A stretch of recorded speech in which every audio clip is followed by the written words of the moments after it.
శ్రీ సీతారాముల కళ్యాణం కమనీయము కాదా.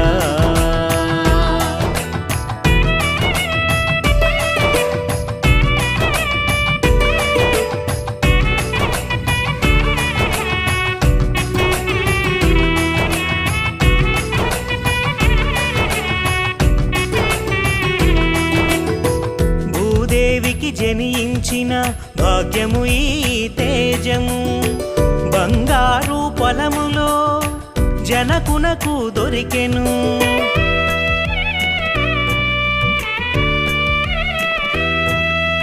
ఆటలతో పాటలతో అలరారగ పెరిగెను మైథిలి, ఆడపిల్ల ఈడ ఎంతో అనురాగము పంచెను. కళ్యాణం కమనీయము కాదా, శ్రీ సీతారాముల కళ్యాణం